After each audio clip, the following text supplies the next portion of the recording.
A few years ago, my grandma died and left me her house. We were really close, but I never thought she would give me her nice but kinda old home in a quiet neighborhood where families live. I wanted to make her proud, so I moved in right away and spent all my time, money, and energy fixing it up over the next couple of years. I put in new fences, painted the outside, and made the yard look amazing. Changing the place into something she would love without taking away what made it special, but I didn't. Know my hard work would start a huge fight with a neighbor. I barely knew a lady named Linda, who was so rude it would make me really mad and start a big neighborhood fight that people still talk about today. Linda lived a few houses away from me. I had seen her around, but we never talked when I went to visit my grandma years ago. Linda stayed away from us, and after I moved in, she wouldn't wave back or say hi when I tried. I thought maybe she was just shy. Maybe she thought she was better than us, or maybe there was some old fight with my grandma. I didn't know about either way. I didn't worry about it. Live and let live, right? Oh boy. Was I wrong one sunny day? Linda walked right up to my front door, her face looking like she owned the place and was getting mad. "So when are you giving me the house?" she asked, like she was just asking to borrow some sugar. I couldn't move my brain trying to understand what she just said. Was this a joke? A weird way to say the house looked good. I laughed awkwardly, hoping to make things less weird. Big mistake. Her face got red and she started yelling about how mean I was for not listening to her nice offer. Before I could say anything, she walked away mad, leaving me shocked on my own front steps. Still confused, I went to get my mail, and that's when things started making sense. Since I fixed up the house, I had been getting letters from house sellers wanting to buy the house. I didn't pay attention to them because I had no plans to sell my grandma's home, but now looking through the letters, I saw several were from people working for someone they wouldn't name, and the money offers were way too low. Barely half what the house was worth. I got a bad feeling, could Linda be the one doing this? The really low offers made me even more suspicious. It was like she thought I would give her my beautiful fixed-up home for almost nothing, just because she wanted it. Things got worse when I started seeing weird looks from neighbors when I went for walks. People weren't mean, but their curious looks told me something was wrong. Soon I found out why Linda had been telling crazy lies, saying she and my grandma had been best friends for many years, and that grandma had promised her the house before she died. Linda said I was just someone taking care of the place, fixing it up before giving it to her. Wow, she had some nerve. I talked to some neighbors who had lived there a long time who told me the truth. Linda and my grandma had never been friends. They actually had screaming fights always, started by Linda over silly arguments. Everyone in the neighborhood knew Linda had wanted the house for years, though no one knew if she wanted to live in it, rent it out, or sell it for money. Honestly, I didn't care. I just wanted her to stop. But Linda wasn't finished when her lies didn't make the neighborhood hate me. She decided to break my stuff one morning. I woke up to see parts of my brand new fence broken and the rest covered with messy paint. It wasn't an accident, the damage was done on purpose, and I thought Linda had paid someone to do it, since I couldn't imagine her doing hard work herself. A few days later, new house seller letters came offering even less money than before, saying there was damage to my house that made it worth less money. I couldn't believe it. Did she really think I would give up and sell my grandma's house for cheap because of her baby tantrum angry? I walked to her house, banged on the door, and waited 10 long minutes for her to answer. When she finally opened it, she had the guts to ask, "Are you ready to give me the house yet?" I couldn't stay quiet. "Are you some spoiled kid who never grew up?" I said loudly, "Have you never been told no in your whole life?" I was shocked when she laughed and said, "Of course I was never told no when I was little." I stood there with my mouth open as the truth hit me like a big truck. This wasn't just being greedy. This was a lady who really believed the world should give her everything. She slammed the door in my face. But I was too amazed to care. All the pieces fit together. Linda's actions weren't just wanting money. It was because she had lived her whole life without anyone saying no. I tried to forget about it, hoping she would stop after all.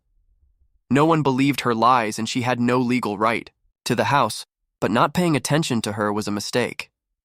A week later, I got a letter that looked real. At first, it was from a house lawyer saying my grandma's will had been read wrong and that the house was supposed to go to Linda all along. My heart beat fast for a moment until I remembered who I was dealing with. I called the law office written on the letter, and surprised they had no record of any such thing. Linda had made a fake letter copying some basic template she found on the Internet hoping I would be dumb enough to give her the house papers without asking questions.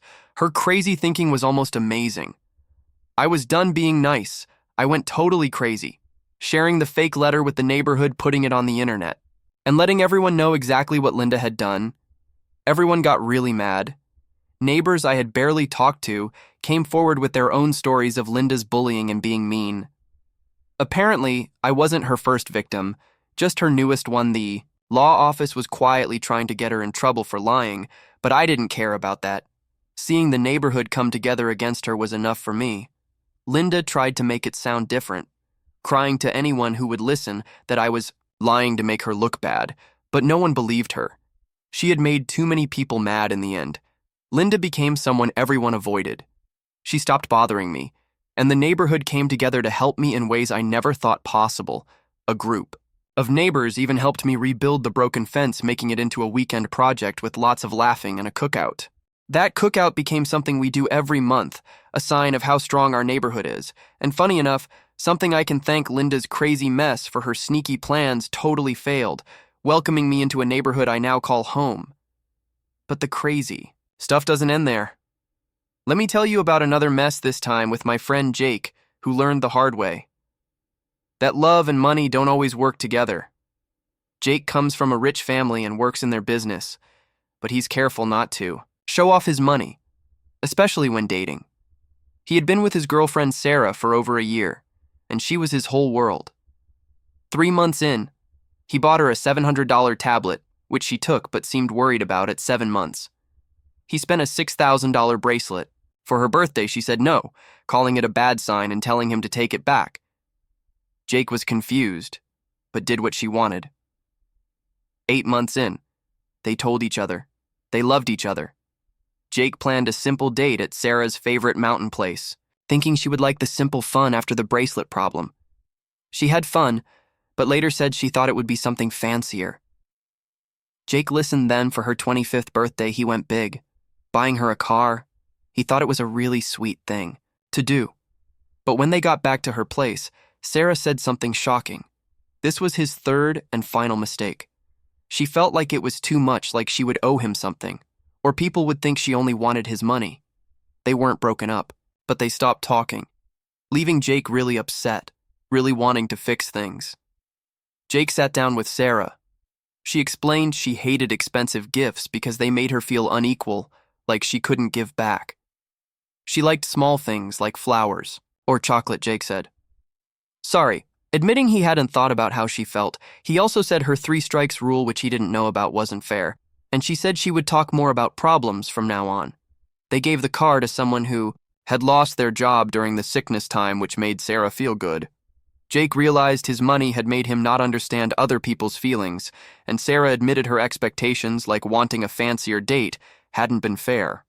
Either their relationship lived, but the stress left everyone wondering, was this just not understanding or a sign of bigger problems? Then there's Emily, a 28-year-old worker who checks things at work, who had her own fight with someone being demanding at work. Emily's job checking work stuff means following workers around to make things work better, often needing to travel or work night shifts. Her team is flexible, but one worker, Rachel, has spent years avoiding work. Rachel is either going to have a baby on baby leave or sick with a doctor's note whenever hard jobs come up. When she's at work, she gives her jobs to others using her 5 kids as an excuse.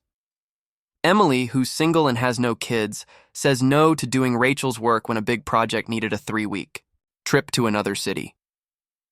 Rachel asked Emily to switch so she could stay home, saying she couldn't leave her kids with her husband.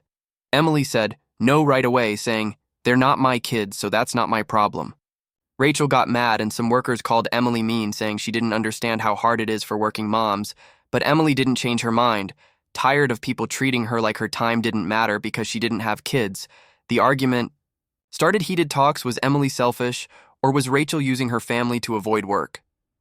Finally, there's a funnier story of getting someone back from my friend Tom, who got one over on his annoying brother-in-law Mike. Mike, a police officer, can talk down to people probably hiding that he doesn't feel good about himself. During a weekend visit to Mike and his wife, Tom's sister-in-law complained about Mike putting off chores and not building kids' furniture. Tom, a skilled woodworker, jumped in. In half a day, he built the furniture organized, the garage fixed cabinet doors, and shoveled the snow-packed driveway Mike had ignored. When Mike came home, his wife talked excitedly about Tom's work, pointing out how Tom had done in hours. What Mike had put off for months, Tom acted cool, enjoying the subtle dig. It was petty but oh so good. These stories from Linda's crazy demands, Jake's expensive mistakes, Emily's work fight, and Tom's quiet wins show how being demanding can start fights, but also how standing your ground can lead to surprising wins. What would you do in their situations? Would you give in, fight back, or find a middle way? The choices they made started plenty of arguments. And I'm curious to hear your